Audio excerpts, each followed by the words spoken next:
Call of Duty is about to reach into the future and destroy as much of it as humanly possible with Call of Duty Black Ops 2. And Mark Lamia, the head of Treyarch Studios, is now here right off the Xbox press conference stage to show us more of Black Ops 2 that we did not see in the briefing, right, Mark? Yeah, absolutely. We're going to show you guys more of the level.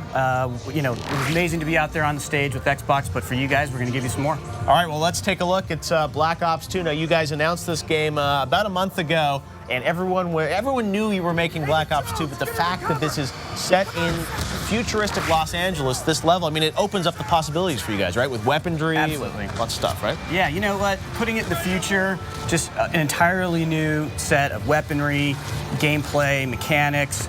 The fiction, you know, the fiction is just this amazing time-spanning narrative. Right. We're set in this situation here where our villain has stolen the keys to the U.S. military infrastructure, and he's turning our greatest strengths into our greatest weaknesses here. Right, and you're playing here, this is something interesting, you're playing the son of Alex Mason, right? David Mason? Yeah, you're playing as David Mason. So if you remember from Black Ops, you're playing as Alex Mason. And this game's a direct sequel to Black Ops. So you're gonna play with Alex Mason again when we show you parts of the first Cold War back in the 1980s. Right. You're gonna be discovering what our villain's motivations are, and then your son here, David Mason, is on the hunt for the villain here in this 2025 setting. And of course, in this particular situation, the villain Things are looking grim. I'm getting a little worried here about being at LA Live with all this happening. But don't worry about it here. Anderson's come in here to help you out. So.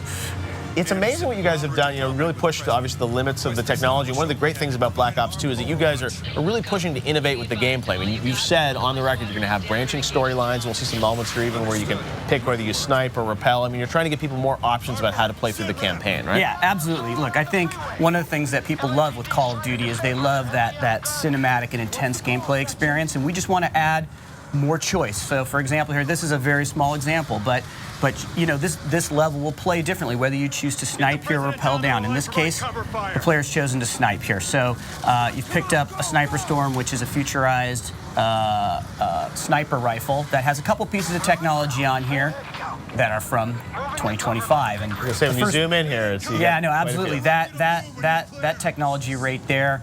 That's sort of inspired off of the sort of, you know, the millimeter wave scanning technology that we have out there today. You got to imagine as processing power gets more powerful in the future, you're going to get that down to a much smaller size, and it's going to make for, in this case, an optic. You know, there's a charge shot mechanic here, which is an entirely new mechanic for sniper rifles here in Call of Duty. You know, the longer you charge it up, the deeper you can penetrate surfaces. So, well, and this is stuff, obviously, I know you probably can't say a lot about multiplayer, but obviously this kind of technology and stuff will probably transfer over to the MP game as well, right? Well, yeah, the multiplayer game that takes place entirely in the year 2025, and what we'll tell you about later, you know, the weapons and everything that's in multiplayer, we're going to tell you about later. Right, but obviously we're cool new toys that people can play with. There are tons of new toys. Absolutely. Now we're looking at some new stuff here because the Xbox demo had to cut off at a certain point, so now we're going to look at some brand new gameplay, right? Absolutely, absolutely. So you still got to fight up the street, right? You're still protecting the president and the detail there. You have to make your way up the street. I think one of the things about this whole scene is, you know, we've totally, you know, overhauled our entire render. The amount of, and the level of detail, the amount of detail, the lighting, the effects, just everything is on a completely epic scale for this game. Something, so right there, what he's doing there is that's a grenade. You know what? In the future, are you going to have to rely on human strength? Or are you going to be able to have something where you'll be able to target and be able to you know, my favorite thing is that you've got the robo-dogs, right? The drones. We do have drones, and let me tell you, we'll get to that point a little bit later in the demo. We won't spoil it. All right. Yeah. So the drones. We saw them in the trailer. People are excited. Right. So here we are. We're inside the car. You're driving. So you're really driving this because people are always wondering, you know, how much vehicles in there. So you don't. I mean, you're driving. Sort of on rails. You get to go left and right a little bit, right? Yeah. No. Absolutely. Well, you're constrained by the road, the freeway here by the road. So. Wow. Got the jets flying through. Yeah. No, this is just, you know, the level of destruction the team's working on, the environmental animation. A couple blocks away, we're almost ready to see the car driving by here. So you're going underground, obviously, here. And what is your goal? What is your mission here? You're obviously, you know, we saw the president, and obviously there was something going on there, right? Yeah, no, so you're on detail to protect the president here, and so you're in constant communication, right? The president's right behind you, you're escorting, I think we've heard this and then something happens.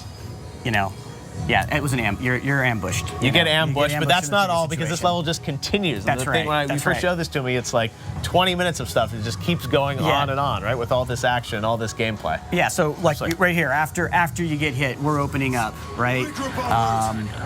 You know, just again, the effects, the character work. Well, what you guys are doing with the performance capture and the actors, I mean, you're really pushing the storytelling in-game, which I think is something that, you know, Call of Duty, I think has been a bit of a weakness in the series over the years, that you guys have had amazing action, amazing gameplay, but sometimes, you know, the story hasn't always been in the game. And I mean, here you look at all that happening with the, you know, the bikes and the characters and the voiceover. Even the story of Anderson there. You know, Anderson is that plane. It's there. It's protecting you.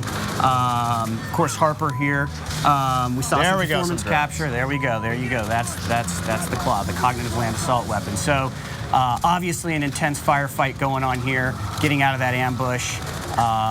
You know, you have the technology of the battlefield there. You're trying to take out these claws, move up, obviously.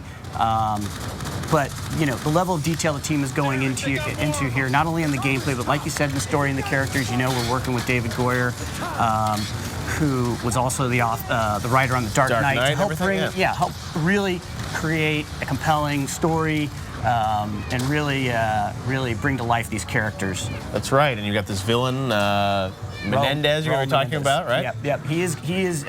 We're going to introduce you a lot more to him later, but of course, you know, you already know a little bit about him. As I said, like the story arc of the game is really, in a way, it's his story arc, because we're going to learn about it again in the 80s when you're playing in the first with the team from the first Black Ops. Wow, and they go into the hotel here. Well, this is looking amazing. This is you know, the LA level. So where is this set in the game? Is this the middle, the beginning, the end? Yeah, this is the sort of the back, I would say, the back half of the game. Oh, okay. Yeah. All right. Absolutely. So this is the escalation.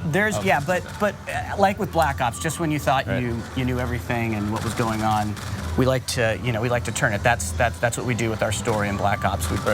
We want to, you know, we like to set you up. You think you know what's going on, and then we just. Well, that was like the announcement trailer. We saw horseback riding. You've got that in there, and it's like we've got futuristic LA, but then we've got stuff, you know, set back in the 80s. I mean, there's so much to this game, and you guys have done such a great job, I think, pushing the Call of Duty brand in some new directions with this. And I know tomorrow you're going to be back with us to show another level that you've got called Strike Force. There's another type of gameplay. So busy times at Treyarch, and we'll hear more about multiplayer, I guess, probably later on this year, right? Yeah, no, absolutely, Jeff.